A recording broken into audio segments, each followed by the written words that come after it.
Excretory products and their elimination. Animals accumulate ammonia, urea, uric acid, carbon dioxide, water, and ions like sodium, potassium, and calcium, phosphate, and sulfate, either by metabolic activities or excess ingestion. These substances have to be removed totally or partially. In this chapter, you will learn the mechanisms of elimination of these substances with special emphasis on common nitrogenous wastes. Ammonia, urea, and uric acid are the major forms of nitrogenous waste excreted by the animals. Ammonia is the most toxic form and requires large amount of water for its elimination, whereas uric acid, being the least toxic, can be removed with a minimum loss of water. The process of excreting ammonia is ammonotelism. Many bony fishes, aquatic amphibians, and aquatic insects are ammonotelic in nature. Ammonia, as it is readily soluble, is generally excreted by diffusion across body surfaces or through gill surfaces in fish as ammonium ions. Kidneys do not play any significant role in its removal. Terrestrial adaptation necessitated in the production of lesser toxic nitrogenous waste like urea and uric acid for conservation of water. Mammals, many terrestrial amphibians, and marine fishes mainly excrete urea and are called ureotelic animals. Ammonia produced by metabolism is converted into urea in the liver of these animals and released into the blood, which is filtered and excreted out by the kidneys. Some amount of urea may be retained in the kidney matrix of some of these animals to maintain a desired osmolarity.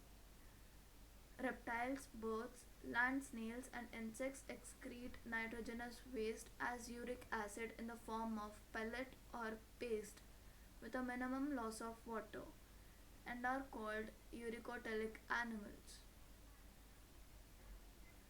A survey of animal kingdom presents a variety of excretory structures. In most of the invertebrates, these structures are simple tubular forms, whereas vertebrates have complex tubular form organs called kidneys. Some of these structures are mentioned here. Protonephridia or flame cells are the excretory structures in Platyhelminthes, flatworms, planaria, rotifers, some annelids, and the cephalochordate amphioxus or amphioxus. Protonephridia are primarily considered or concerned with ionic and fluid volume regulation, osmoregulation. Nephridia are the tubular excretory structures of earthworms and other annelids. Nephridia help to remove nitrogenous waste and maintain a fluid and ionic balance. Malpighian tubules are the excretory structures of most of the insects, including cockroaches. Malpighian tubules help in the removal of nitrogenous waste and osmoregulation.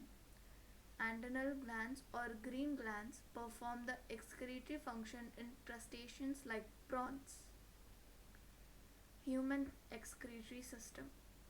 In humans, the excretory system consists of a pair of kidneys, one pair of ureters, and a urinary bladder and a urethra.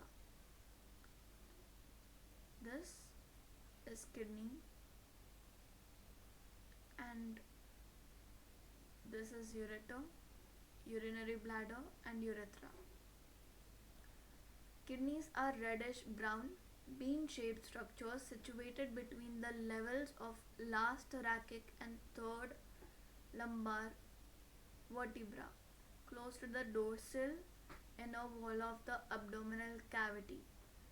Each kidney of an human adult measures 10 to 12 centimeters in length, 5 to 7 centimeters in width, 2 to 3 centimeters in thickness, with an average weight of 120 to 170 gram.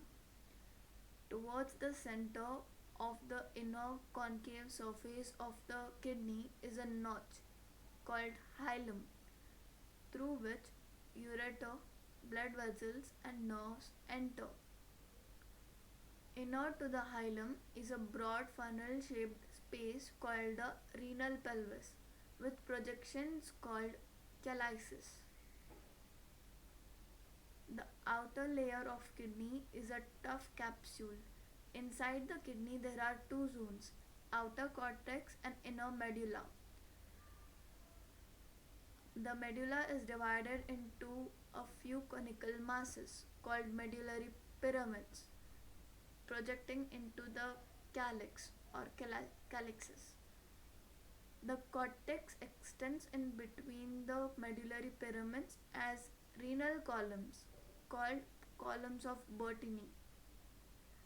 Each kidney has nearly 1 million complex tubular structures called nephrons, which are the functional units.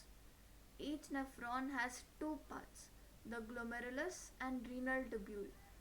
Glomerulus is a tuft of capillaries formed by the afferent arteriole, a fine branch of renal artery. Blood from the glomerulus is carried away by an efferent arteriole. The renal tubule begins with a double walled cup like structure called Bowman's capsule, which encloses the glomerulus.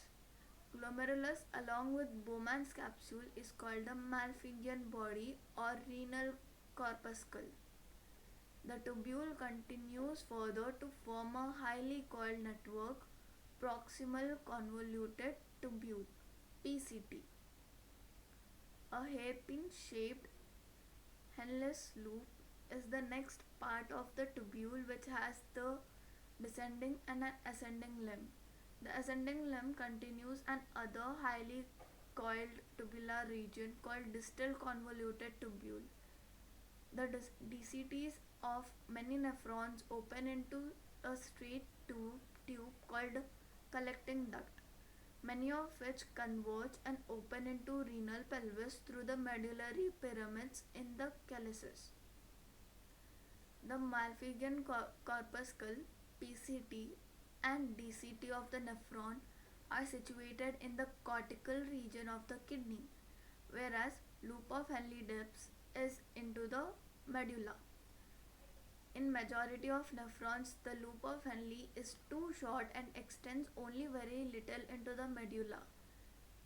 Those are called cortical nephrons. In some of the nephrons, loop of Henle is very long and runs deep into the medulla. These nephrons are called juxtamedullary nephrons. The efferent arterioles emerging from the glomerulus forms a fine capillary network around the renal tubule called the peritubular capillaries. A minute vessel of this network runs parallel to the Henle's loop, forming a U-shaped vasa recta. Vasa recta is absent or highly reduced in cortical nephrons.